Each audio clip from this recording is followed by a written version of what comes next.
बिस्मिल्लाहिर्रहमानिर्रहीम। सबसे पहले तो आपको ये देखना होगा कि जब मोहसिन बेग साहब ने इनका पोल खोला, तो इन्होंने मोहसिन बेग को भी गालियाँ देना शुरू कर दी। उससे पहले अकबर एस बाबर साहब जो हैं, वो जब इनके साथ थे अच्छे थे, इनके साथ नहीं है तो वो खराब हो गए। जस्टिस वजीउद्दीन जो जहाँ कह रहे हैं कि ये हमारी जमात का हिस्सा है और ये कहीं नहीं जाएंगे, हम इनको मना लेंगे। इसी तरह अलीम खान के साथ भी आखिर वक्त तक ये निगोशिएट करते रहे कि भाई आप हमें ना छोड़ें, हमारे साथ रहें। ये तो जब वो अलहदा हो गए, अब वो कहते हैं जी ये तो चोर थे और इसलिए हम इनके खिलाफ थे, नहीं, लेकिन बिल्कुल गलत। ये नेक और पास थे पहले तक नो कॉन्फिडेंस। तो गजाला हो गया सैफी तो साहिबा उनका जो है मुकफ वो सुन ले, फिर आपकी तरफ आएंगे। बिल्कुल। इसी तरह देखें ये जो है बदकिस्मती से ये जो पीटीआई है, ये एक झूठे बयानिए के ऊपर सियासत करना चाह रही है और उसके ऊपर इमारत खड़ी कर रही है, वो है इंटरनेशनल कंस्पिरेसी का। ठीक है। जब उस पॉडकास्ट पे उन्होंने इंटरव्यू दिया तो इमरान खान साहब ने खुद कहा कि ये पिछले जुलाई से दिसंबर से लगे हुए हैं मेरे खिलाफ। तो एक तरफ वो बयान दे रहे हैं कि ये तो पिछले 1 साल से मूवमेंट हमारे खिलाफ चला रहे हैं और वो शक्ल उसने इख्तियार कर ली, तो आप कहते हैं आलमी साजिश। और दूसरी तरफ जो है वो कहते हैं कि जी इसका जुडिशियल कमीशन बनाए। तो भाई जुडिशियल कमीशन जो है वो आपने क्यों नहीं बनाया जब आपकी नो कॉन्फिडेंस लाने के 1.5 माह तक आपकी हुकूमत की आप क्या थे, तब आपको ख्याल किया। अब क्वालिटी कमीशन आप बता रहे हैं ताकि फिर मुझे अनसेंट फॉर की आप बात करें। तो असल इशू ये है कि इनकी जो बात है कि ये चाहते हैं कि जल्दी इलेक्शन हो। एक का जो झूठा है साजिश का वो मजा था पहले कि टोटली परफेक्ट इंतजाम होता है, तो चाहते हैं कि ये हम इस तरफ चले जाए। उसका चाहते हैं आप आपकी ऑपोजिशन की बातों की, तो अब इनकी तरफ के पोल खुलने पर बात के सामने आते वो उससे भागते हुए कहते हैं कि फॉरेन इलेक्शन। लेकिन देखिए इलेक्शन इनकी मनता और ख्वाहिशात नहीं चलना, बिल्कुल ठीक है। पाकिस्तान आइन के मुताबिक चलना और आइन जो है वो अपना अमल लेगा इंशाल्लाह ताला। जो इन्होंने धांधली के प्रोग्राम बनाए थे ईवीएम से इलेक्टोरल जाली रिफॉर्म्स करके, वो भी हमने रिवर्स करने, वो हम करेंगे। उनका भी रिवर्सल का इस झूठे बयानिए का पाश पाश आईएसपीआर ने भी किया, सिक्योरिटी की कमेटी की मीटिंग्स में भी इसी को टोटली तौर पर रद्द कर दिया। अब ये इस तरह की जो करप्शन है वो बेनकाब और इंशाल्लाह ताला फिर हम इलेक्शन की तरफ जाएंगे। बिल्कुल ठीक है राना साहब, अभी प्रोग्राम में शामिल करते हैं नवाब।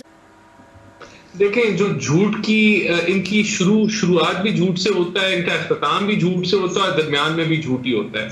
ये झूठ के अलावा, कीचड़ उछालने के अलावा इनके पास कुछ नहीं है। 4 साल इनकी हुकूमत थी, कोई अकाउंटेबिलिटी की जगह इन्होंने इंतकाम लिया, एक एक लीडर को जेल में डाला, हमारे हीरोइन तक डाल दी। आप साबित करते कुछ, आप साबित नहीं कर सके। जब इनसे कहे आप कोई एविडेंस नहीं ला सके, आपकी एक एक जो गिरफ्तारी उसको बाहर उठा के मारा जजेस ने अपने बेल ऑर्डर्स में कि आप इंतकाम ले रहे हैं, आप नैब को आला बना रहे हैं। तो फिर अब इनसे पूछे कि क्यों नहीं किया आपने जी मॉडल टाउन को। आप 4 साल प्रोसिक्यूशन भी आपकी, लॉ मिनिस्ट्री भी आपकी, एफआईए भी है आपकी, पुलिस भी आपकी, जजों की तकरीरियां भी आप करते, तो फिर आप क्यों कहते हैं जी इन्होंने जज खरीद लिए। यानी कि किसी अदारे पे ये कीचड़ उछालने से बाज नहीं आते, इनके पास कोई जवाब नहीं है तो ये अगले की तस्दीक करते हैं। इन्होंने कहा जी शुगर स्कैंडल पे हम इंशाल्लाह तहकीक करेंगे। और शुगर स्कैंडल क्या था कि पाकिस्तान में शुगर मौजूद नहीं थी, आपने एक्सपोर्ट कर दी, और जब एक्सपोर्ट करने के बाद इंपोर्ट कर दी। इंशाल्लाह हम पकड़ेंगे जिन्होंने किया ये काम। पेट्रोल प्राइसेस हम बिल्कुल।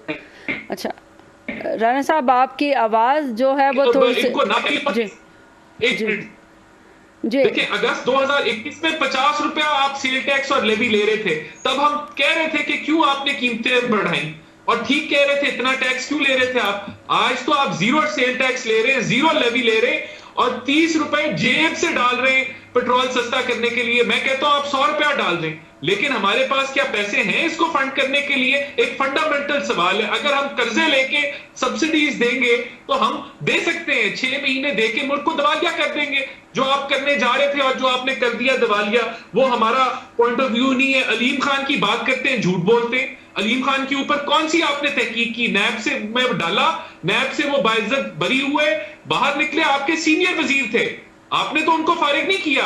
आपने तो कुछ भी नहीं किया, उन्होंने खुद रिजाइन दिया सीनियर वजीर से, फिर आखिरी पिछले हफ्ते तक आप उसके तरले कर रहे थे कि नो कॉन्फिडेंस में ना जाए, हमारे साथ बैठ जाए। अब कहते हैं जी वो बेकार था, वो करप्ट था, वो ये था। यानी कि अवाम को आपने बेवकूफ समझा हुआ है। इसी तरह आपने पुराने पाकिस्तान में आप कहते हैं कि जी महंगाई बढ़ गई, ये हो गया, ये सब, ये तो आपके किए हुए गुनाह है जो हम समेटने की कोशिश कर रहे हैं। मैं आपको सिर्फ एक मिसाल दे देता हूं। जब हम हुकूमत छोड़ के गए, और ये स्टेट बैंक के फिगर है, जब हम हुकूमत छोड़ के गए तो 10.08 बिलियन डॉलर आपके स्टेट बैंक रिजर्व में पड़े थे। उसमें से 10 अरब डॉलर वो है जो आप खर्च भी नहीं कर सकते। दिवालिया करके गए हैं मुल्क को, जिसको हम समेट रहे हैं। और इंशाल्लाह ताला ये जो 2, 4, 5 महीने की ये जो मुश्किल वक्त है, उसके बाद हम आसानियां लेके आएंगे, हम बेहतरी लेके आएंगे, महंगाई को भी काबू करेंगे। लेकिन आप इस भूल में मत रहें कि आवाम आपके झूठे बयानिए के ऊपर जो खुद मुख्तारी का आप सुनाते हैं, खुद मुख्तारी कहां गई थी जब आपने PIA का जहाज जब्त करा दिया था जिसकी आपने पेमेंट्स नहीं की थी? और कहां थी खुद मुख्तारी जब तोशा खाना के जो तहाइफ है, जो तोहफे वो आप मार्केटों में बेचते फिर रहे थे? ये जाली खुद मुख्तारी हमें ना सुनाए। खुद मुख्तारी कहां थी जब फराह खान जो है करोड़ों रुपए लेती थी अपनी ट्रांसफर पोस्टिंग के लिए? करप्ट तरीन हुकूमत थी आपकी, करप्शन परसेप्शन इंडेक्स के मुताबिक 10 साल में सबसे करप्ट हुकूमत आपकी थी।